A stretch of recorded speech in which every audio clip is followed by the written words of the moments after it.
So if any of you, the music I was playing was the album Business by Louis Zong on YouTube. So always really great. But I figured, welcome to business might be appropriate here. So, but yeah, go ahead, fill in. Thank you for coming tonight. I know Friday at MAGFest is very busy. Can y'all hear me okay? Excellent, thank you. So yeah, welcome to For Science, you monster. The IRB Ethics and Game World Institutions. So to give you a brief background of who I am, my name is Amy. I got a bachelor's in computational media and then a master's in human-computer interaction at Georgia Tech. And then I worked in research there for about 5 years and conducted behavioral studies with technology. So I wasn't doing clinical studies, but we were coming up with wearables or software and bringing people in to test things that we had. So we went through the IRB process a lot. And right now I'm working as a UX specialist with the CDC on a lot of their web stuff. So spoilers, if you see changes to the website in the next year or so, there's a lot of us working on that right now.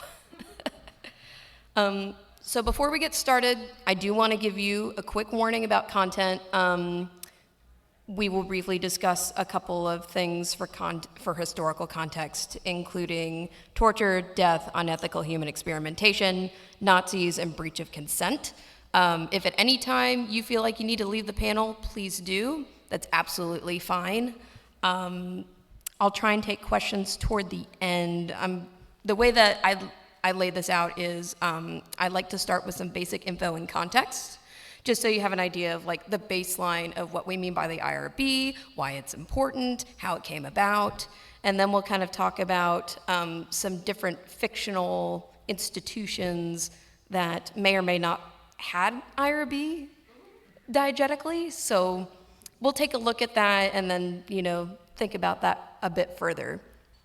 But let's get started with what is the IRB? So the IRB stands for Institutional Review Board, and it's this oversight committee at an institution.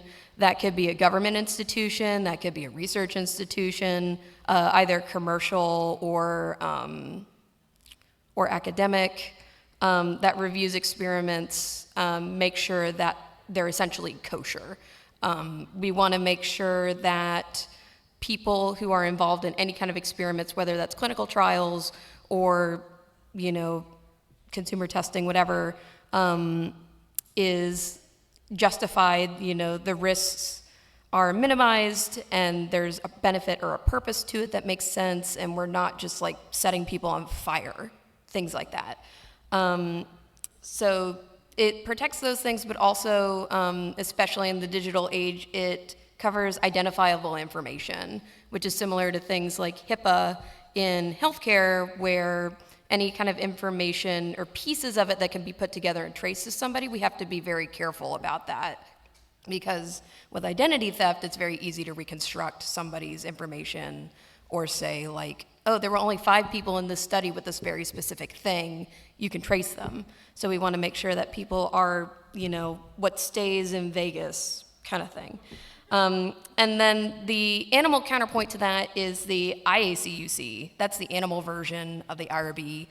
We're not going to talk about that much here, but a lot of the principles are the same. And it protects vertebrates and what we call higher invertebrates. So those are things like cephalopods, octopi, squid, things that exhibit a certain level of intelligence. Vertebrates are things with a backbone. So that covers, amphibians, mammals, late-night congoers, you name it. So, so this panel will focus on human research, but you can see how a lot of these things apply otherwise. So now that we've talked about what it is, let's talk about what it does. It ensures that human experiments are reasonably safe, justified, and follow ethics and regulations. Consent is key here. You cannot move forward without it. You have to have defined, it's not just willy-nilly. It's you have to be very deliberate about this is informed and purposeful consent. Do people have the necessary information to make decisions? they can't really effectively give consent if they don't really understand or have the information necessary to agree to match that thing. Do people understand the risks, the actual risks that we know of, and the potential risks that we'd identified?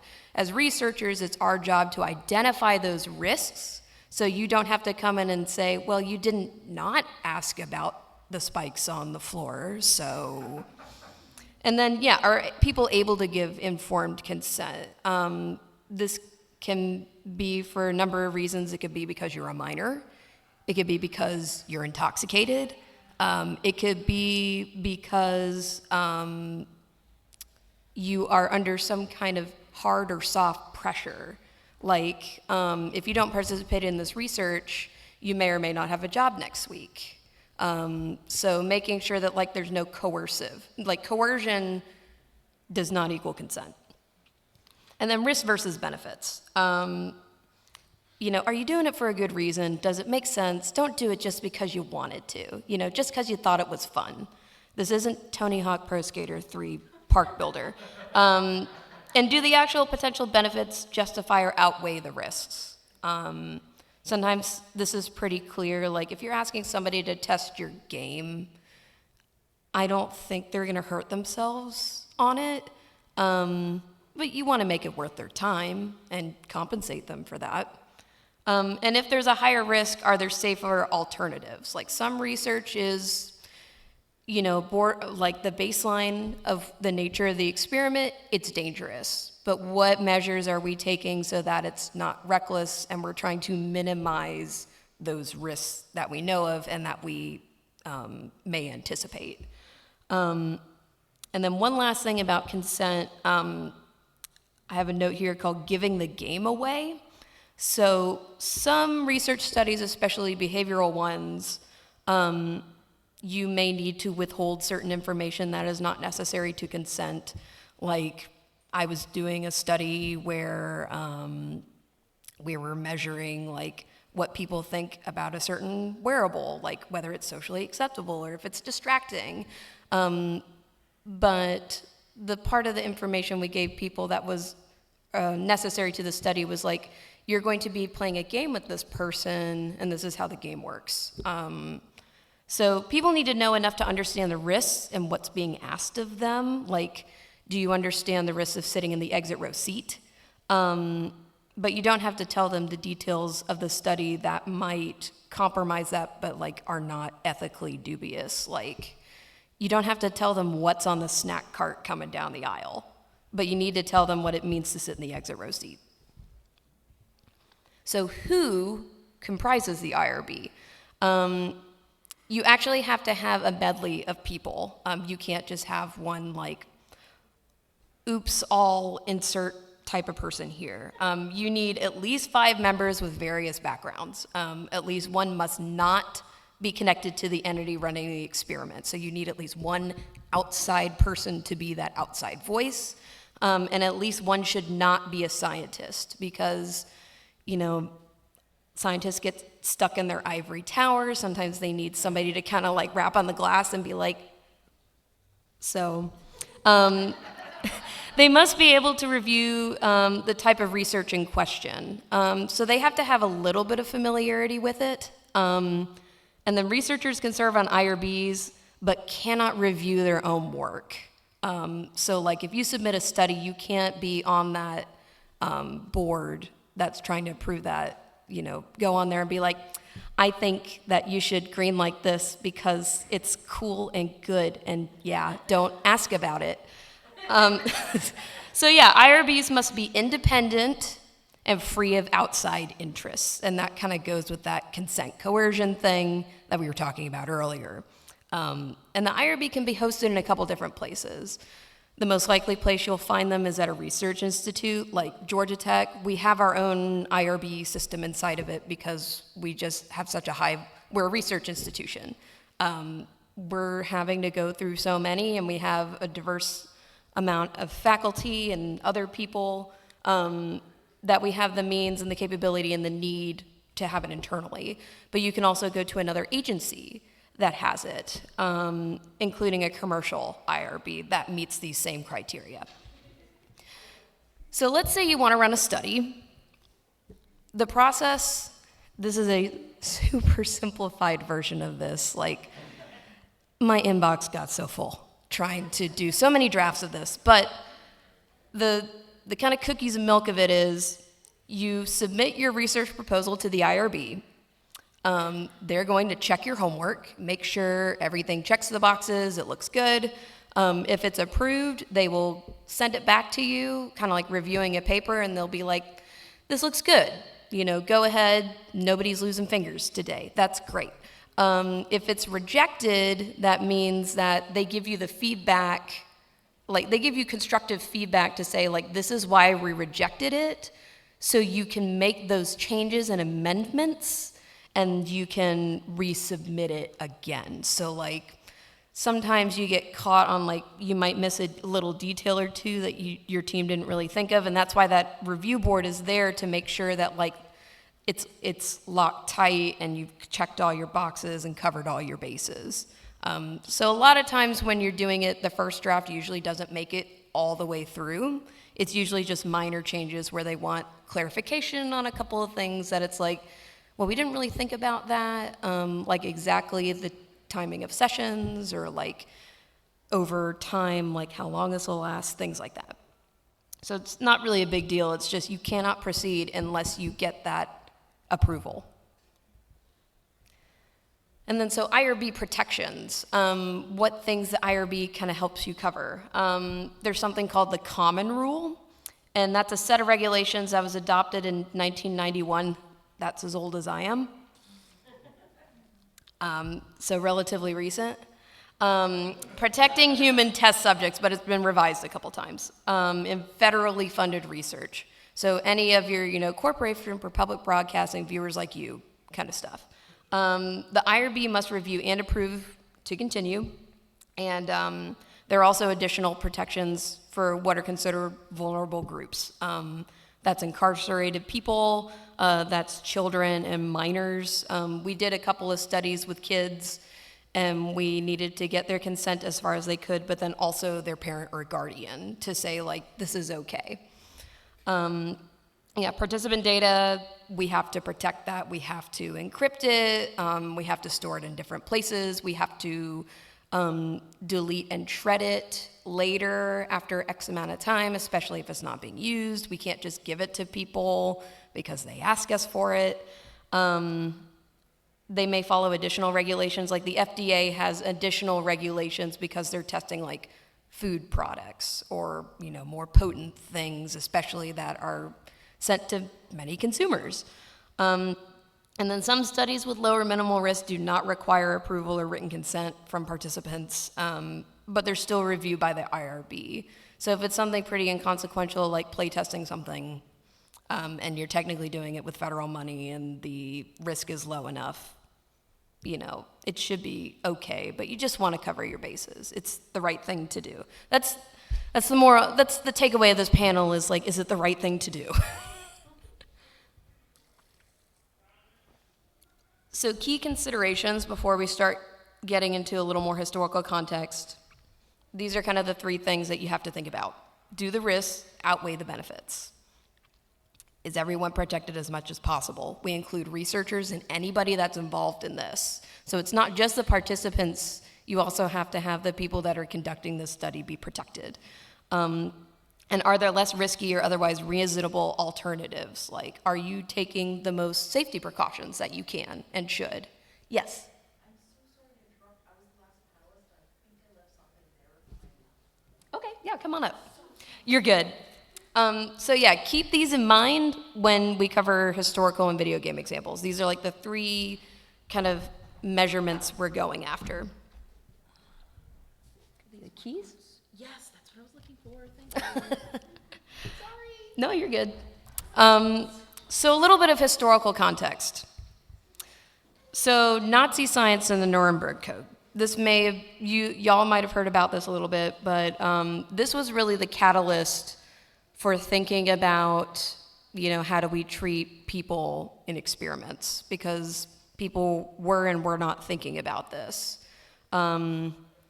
So the U.S. courts and military tribunals held in Nuremberg after World War II, after people discovered what a lot of Nazi doctors and administrators were doing to people they were keeping captive, and it was really, really bad. It was war crimes. They were charged with unethical human experimentation and torture of people in concentration camps, among other war crimes. There were really heinous experiments going on even before it got to the concentration camps, like on the citizenry. It was really bad. Yeah, no consent. A lot of people were human shrapnel in this, and kind of touted as like for science or for medicine, but not really as like a structured thing and like not really ethical quandary.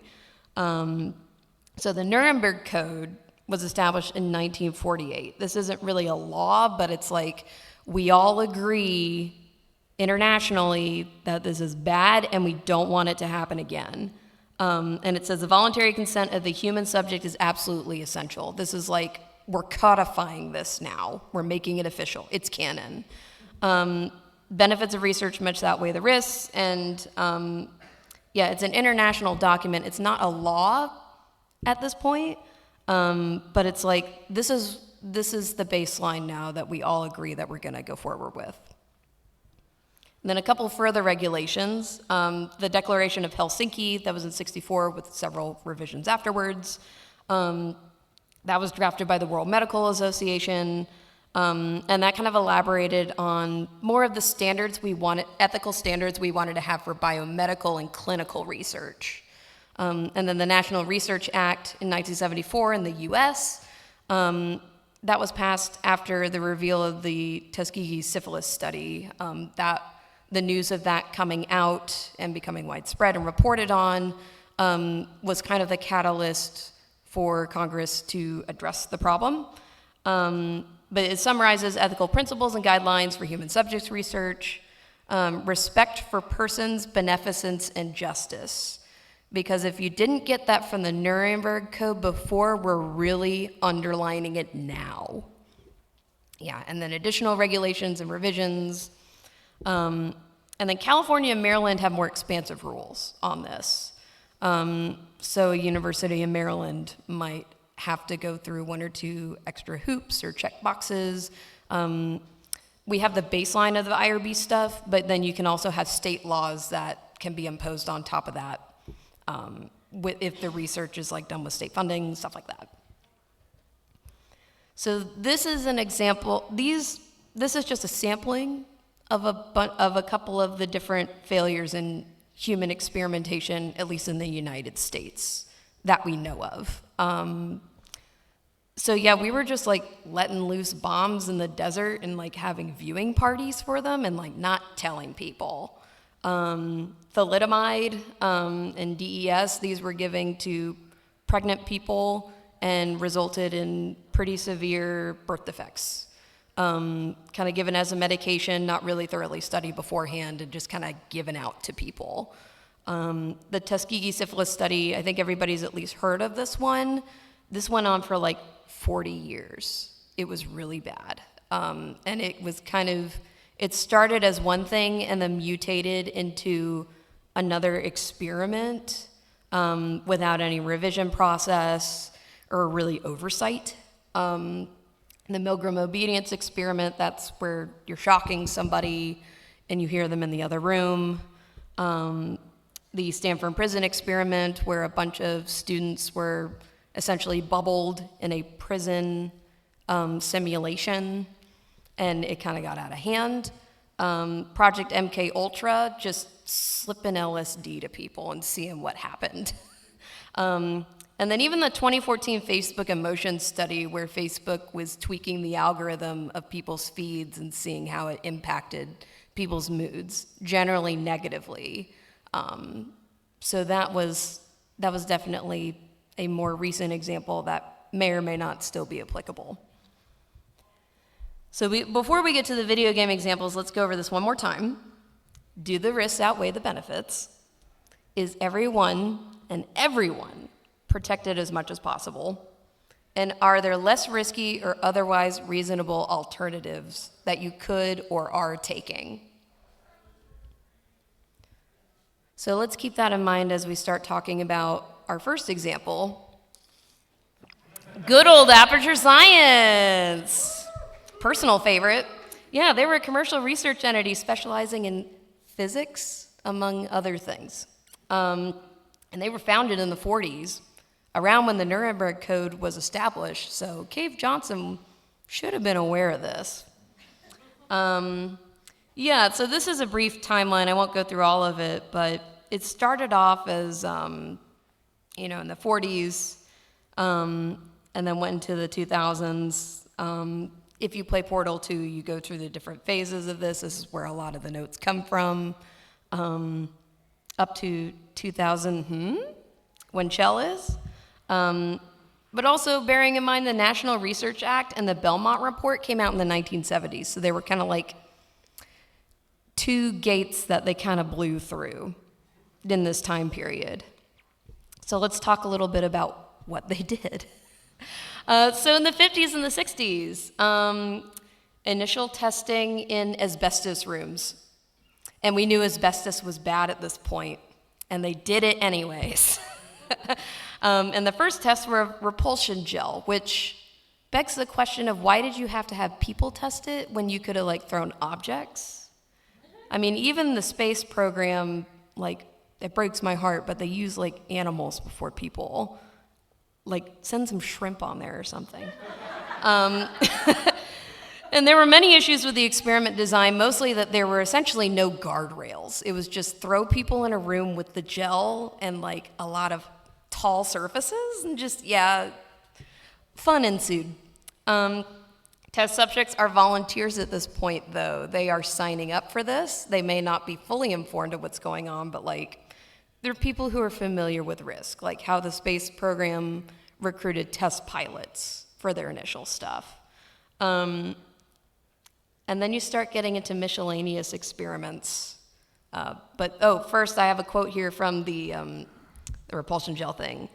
The first enrichment sphere was completed in 1953 and tests focused on the repulsion gel. Aperture's peculiar approach to testing existed since the beginning, as the control group for the repulsion gel only received blue paint, leading to brutal injuries among the test subjects. The gel also contained untested elements and compounds which did not agree with the skeletal system, violently so, and submersion in the gel could have catastrophic consequences for health. Johnson was also a wild card, routinely recording messages for test subjects that also violated scientific protocol. He would jeer at the subjects, and some of them are jumping off of platforms thinking they have a bouncy gel and they don't.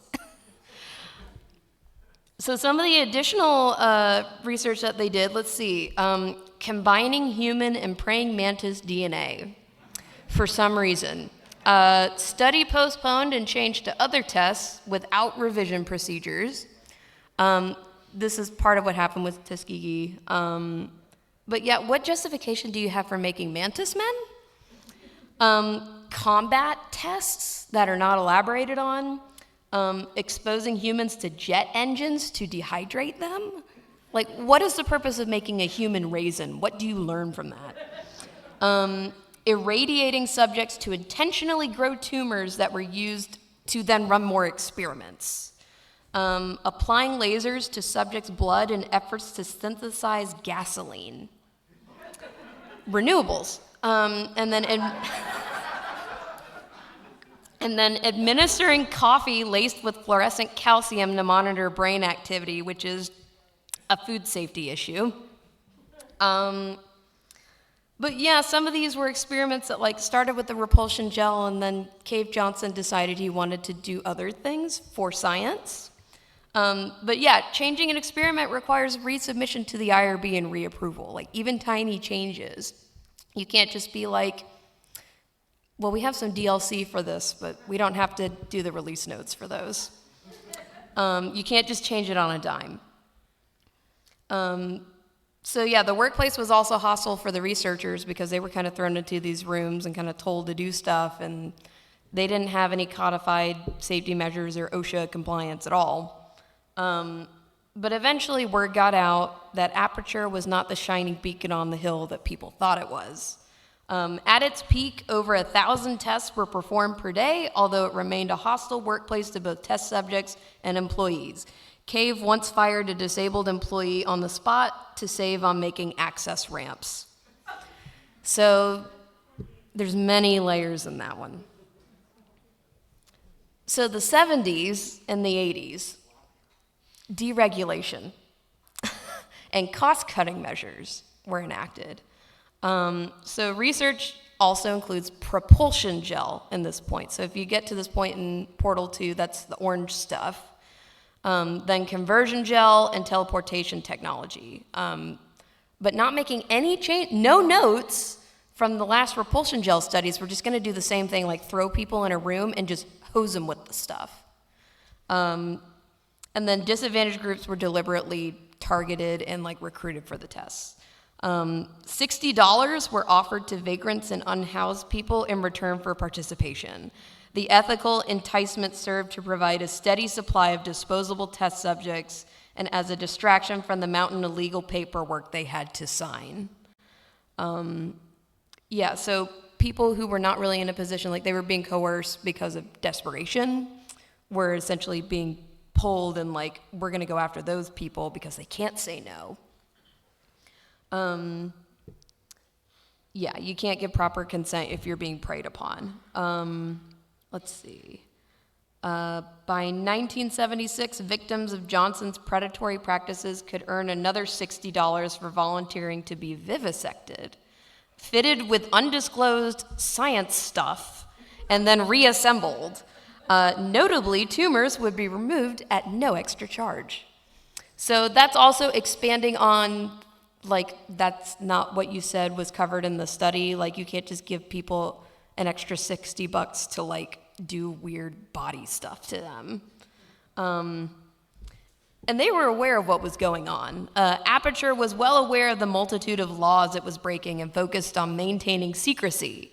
Employees were mandated to alert supervisors if they spotted a journalist or a government official, including Inspector for Public Works, OSHA, Department of Energy, Government Accountability Office, accountants, FEMA coordinators, Nuclear Regulatory Commission, police officers, plainclothed or uniformed, mine inspectors, and a whole slew of other things. So employees were basically told, like, be quiet or else. And they couldn't just quit. The employees were in too deep. The company could make their lives hell or make them disappear. This is kind of where, like, people get nudged to do unethical behaviors bit by bit, and then they realize kind of how far they've come. And then eventually, for the employees, participation in research was mandatory because they were running out of people to recruit. So now it was a term of your employment that you essentially had to say yes to being a test subject in a bunch of these things. Participation was mandatory, leading to a sharp increase in test subjected quality, but an equally sharp drop-off in terms of employee retention. Employees were expected to volunteer for testing with only exceptions granted for those who had allergies to lunar rocks, starch, fulfilled their monthly quota, or had faith in their work performance. And then we get to the 90s. So this is where we start to see the emergence of what would become GLaDOS. So Caroline, who was the right-hand person to Cave Johnson, the leader, she was basically forced into the GLaDOS program. She could not say no. The system led by Cave essentially forced her into this. Even though there's evidence in the game that she's like resisting, she doesn't want to do it, it's done to her. In addition to that, asbestos is still an issue. You know, you can only do as best as you can without including it anymore. And the new studies, the tests just keep finding new ways to be terrible.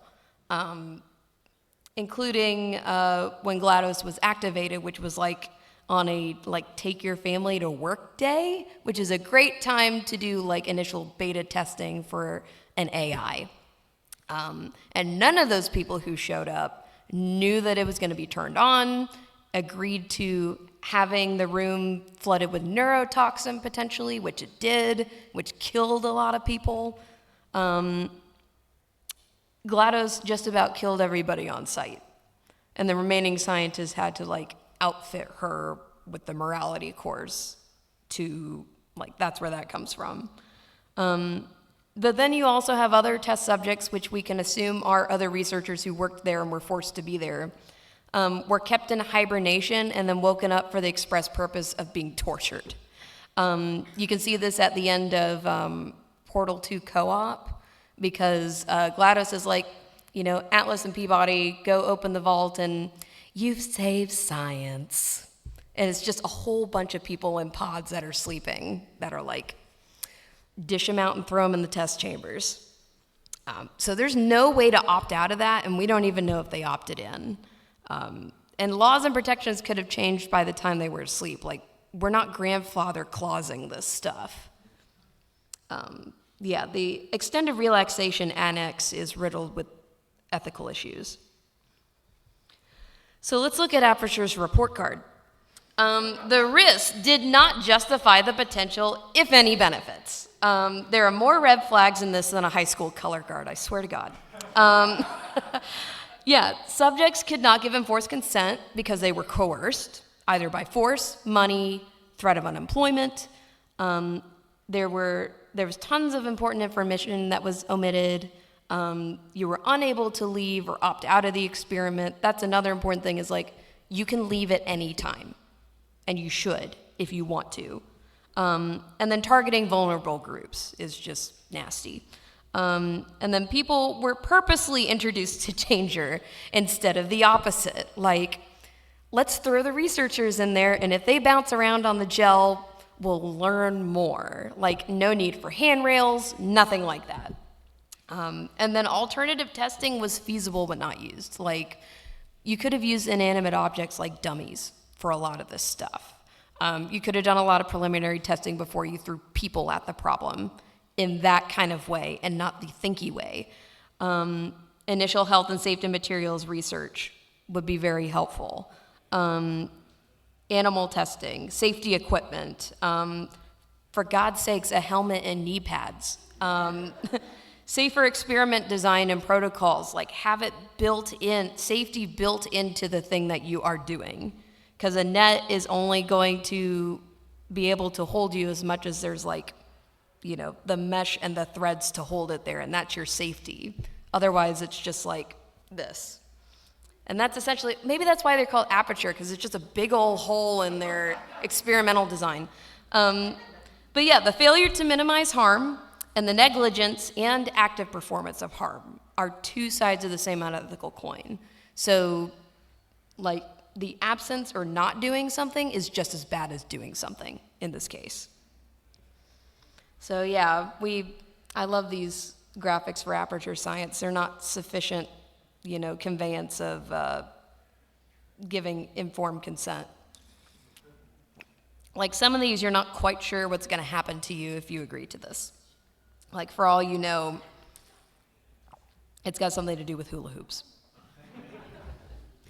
So let's go to Aperture's primary competitor, and that's Black Mesa. Maybe Black Mesa? A fat chance. So they're an American research corporation. They're also a private company that does research across various scientific disciplines. So they dabble in a couple of different things. And they were directly in competition with Aperture because in the notes it was saying that they were competing for the same government defense contracts, but Black Mesa always won out on top. They were like always the biggest contractor, and Aperture was always the second biggest. But most notably, Black Mesa is known for the Black Mesa incident, which is the Kickstarter for the Half-Life series of events. And this was a disaster where a mass spectrometer experiment that was just kind of thrown together willy-nilly and like, well, we can just try it anyway kind of thing happened, and you rip a space-time hole and things come through it that shouldn't, And it's not great for anybody who was there at ground zero and then spread to the rest of the world. I don't think you could get consent from everybody for opening that portal. The initial casualties, like, you're killing up to 500 of the people who are directly there who are like making coffee in the break room, and then this happens. They didn't agree to that. That was not a term of their employment. Yeah, and then many more casualties from the combines. And worldwide ecological damage as well. So this was very much a like, we didn't think about the risk of this at all. We kind of just did it because we could. So leading up to the Black Mesa incident, though, we can kind of follow a couple through lines with how this happened and like what I was saying before, those steps of like, you take another step a little bit by bit and then you look back and realize, oh my God, what I'm doing is really, really bad. Or, oh my God, I'm in a cult now. That's how that works. So yeah, they were asked to perform work in very dangerous environments with like no safety measures. The biosphere was incredibly hostile, and thus these expeditions were considered extremely hazardous, resulting in the death or capture of dozens of researchers. And then people were purposely withheld like important information that they would have needed to give consent to being affiliated with this at all.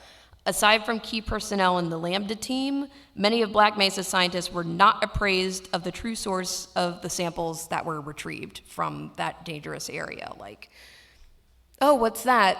It's just a rock, that's it. Don't think about it anymore. Don't ask any more questions. And then they were ordered to violate safety protocols by superiors who wanted to just keep pushing it just a little further, like, you know, the dial's at 10, we could probably turn it to 11 because it technically goes up to 14.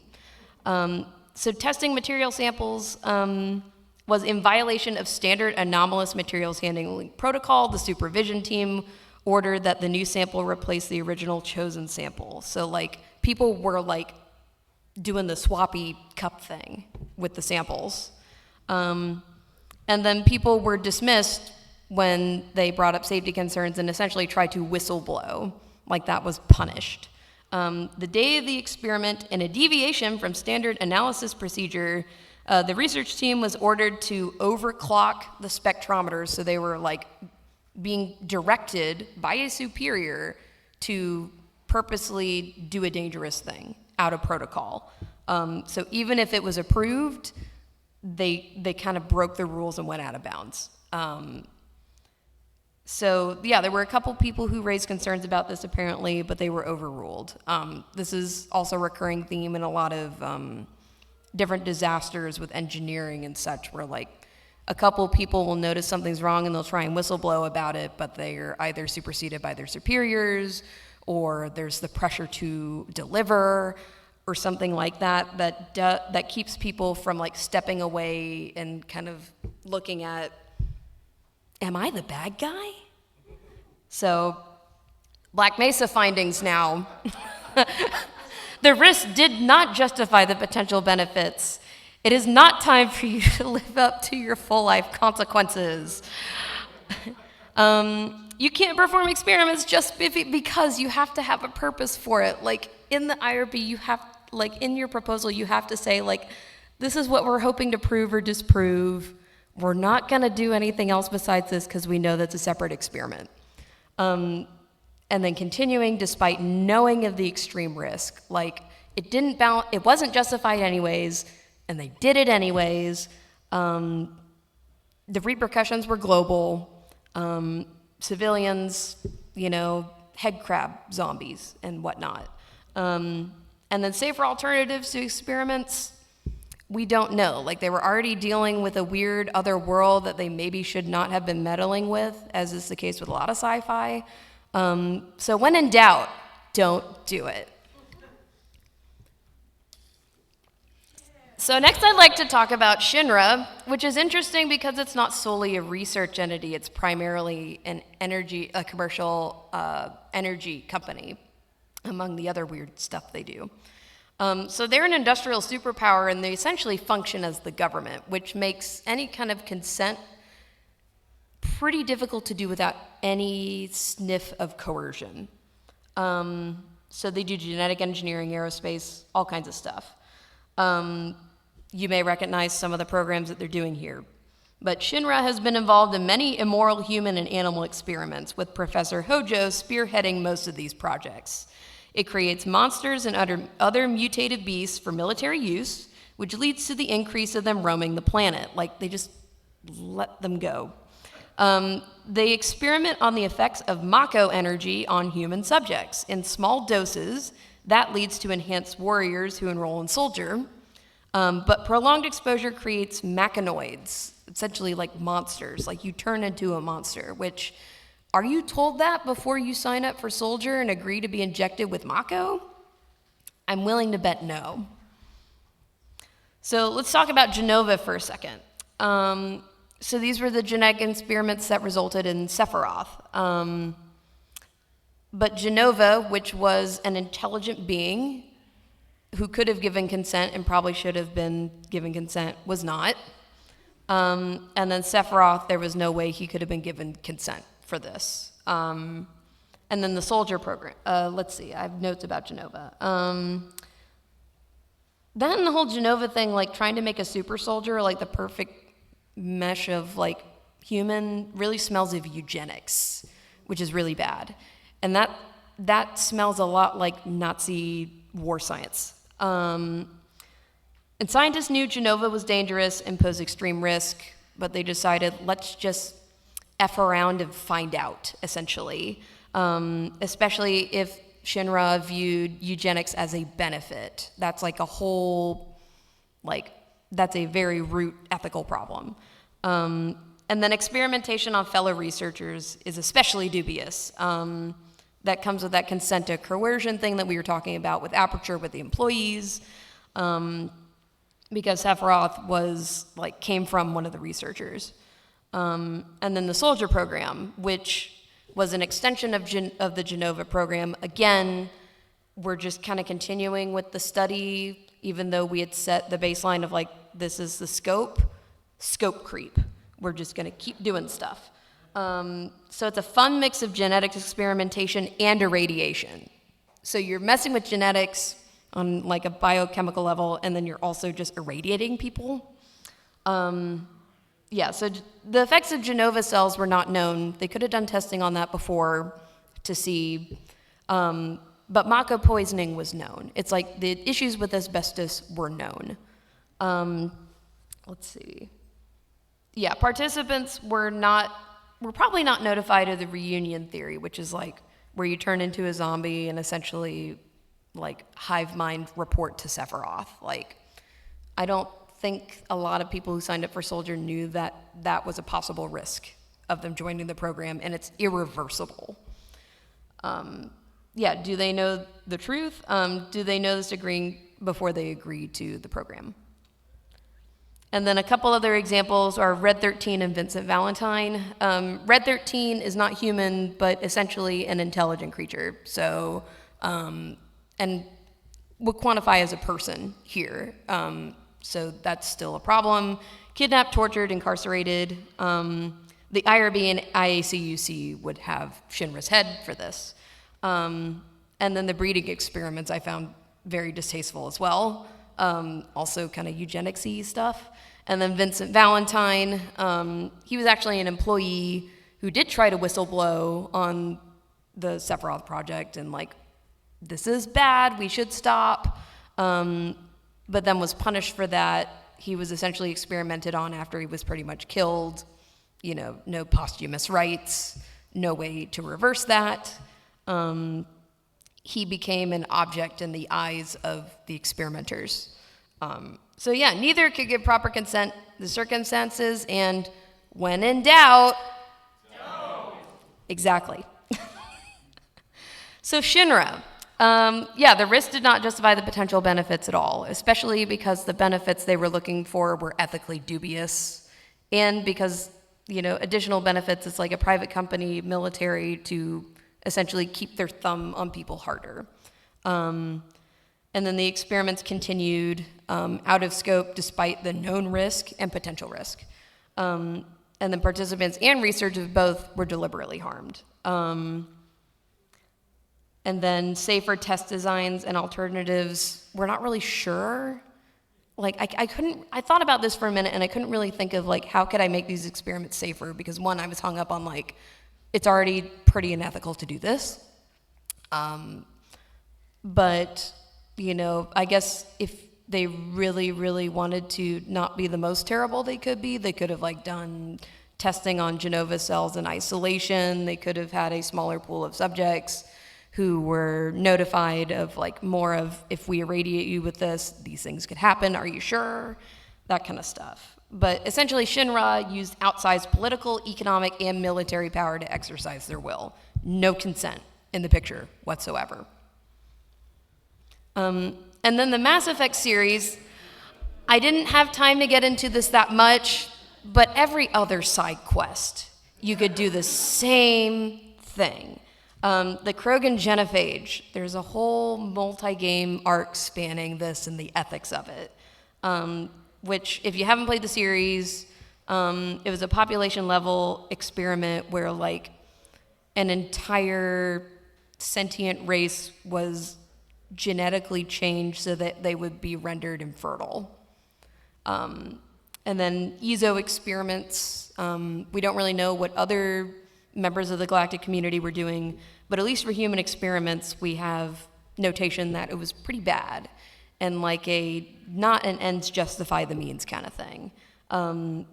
Like they were sprinkling ESO over colonies to see if it would cause things to happen, like to kids that were born in the colonies. And then if they were taken away to test facilities. Jack is a classic example. Like Jack's loyalty mission is entirely trying to come to terms with this. Caden even had some issues with some instructors. Just about anybody using biotics as a human, there's probably some kind of like child torture involved. And then Project Overlord. This is essentially like Lawnmower Man, the movie. Where this guy is stuck in VR and he can't get out because his brother thinks that, oh, we can control the Geth and the ends justify the means. And no, it even looks gruesome how he's hooked up to the machines. It's pretty bad. And then even the Geth rewrite in the viruses is an interesting take because Geth are intelligent beings that could and could not give consent. So they would be acting as people in this case, even though they are machine-made. And that is a core theme of the series. But that was something that kind of struck me on some of those missions. And maybe it's just the anthropomorphization of Legion, who's my favorite character. But it kind of makes you think about those ethical quandaries. And then the whole thing with like the Quarians were working on this. Like artificial intelligence is a whole nother thing because what happens when you introduce a whole new pool of people who consent and consensual research applies to? And then there's a whole bunch of other side missions, like weird doctors who are like chopping up people on space stations or like all kinds of weird stuff that is going on. There's also more private research companies that are funding weird stuff, like for the sake of forwarding things. And it's like, well, if the car is already a pile of crap, why would you want to move it forward? Like, fix your house before you keep going. And then I did have one or two honorable mentions. Kerbal Space Program. And Tears of the Kingdom specifically. I'm pretty sure a lot of the rockets you send in the Kerbal Space Program are not piloted. Like, you are controlling them from the ground. They are just gerbils, but they are gerbils who have to sign paperwork to be on that rocket. They put on their spacesuit 1 foot at a time. And then Tears of the Kingdom, I mean, yeah, they don't die, but psychological damage is also quantifiable. Like, these guys are clearly intelligent. They're asking you for help. And then, so deliberate, and then I'm pretty sure, I honestly don't know if Hyrule has an IRB equivalent, but like no paperwork was filed for any of this. And then for the IACUC, a friend of mine from tech told me, because I told them I was doing this panel, told me about this game, Impossible Creatures, which is, I think, a PC game where like you just mishmash animals together. So like this is a mix between like a piranha and a cheetah just to see what it would do. It's like Beast Wars. So you like, the purpose of the game is to like merge fully formed animals together and like turn them into like monstrosities, like Edward kind of stuff. And then also the badniks and that Dr. Robotnik, or Goodman Eggman has in the Sonic series. A lot of these little guys like have animals trapped in them as power sources, who are probably intelligent, but they're definitely vertebrates. And then if you go into the comics, there's whole arcs about like experimenting on the Mobians, which are like the Sonic tier kind of guys. So Eggman's got his hands in a whole bunch of really rancid pies in that case. So that is all the examples I have, but if you are interested in further reading and listening, these are the sources that I have, as well as some podcasts that I really like that kind of touch on these subjects. Behind the Bastards takes a really good look at a lot of different things. They publish twice a week. The host for that used to write for Cracked, but I think he's a good journalist. You're Wrong About talks about a variety of topics, but I re-listened to their series on the Tuskegee syphilis study for this, as well as some other things. Throughline by NPR is really good and also touches on historical and contemporary ethical quandaries. And then Cautionary Tales leans a little bit more into like things like engineering or industrial accidents, like how could they have been prevented? Where did researchers or people like employees who were involved like kind of take those little steps before they realized they were far from the line? That's a good series for that. So if you're traveling on your way home, I would definitely recommend that you listen to any of these. Sources I pulled from this were the wikis from each of those games, as well as the CDC, Office of Science, Department of Health and Human Services, Food and Drug Administration, all these guys, as well as a bunch of research universities, each have their own pages for IRBs, because each of them has a kind of a little different flavor besides the baseline that they do. And then for animal testing, I looked at the National Park Service website because they also talk about that, because that's under their purview, is wildlife testing. And then good old Wikipedia is a good place to go, despite what your teachers in 2005 told you, for sources that can lead to a lot of cited articles. And then I looked at TV tropes in the for science category to just see what was there. But anyways, thank you so much for spending your evening with me. It's been a pleasure. If you liked this panel and would like more educational content at MAGFest, please rate it on Guidebook. Let us know what you think. You can find me at any of these handles. Yes, my Switch handle is up there. Had a lot of Pokemon on it, but otherwise, I'm happy to stay afterwards and chat for a little bit. But thank you for coming, and I hope you have a great MAGFest.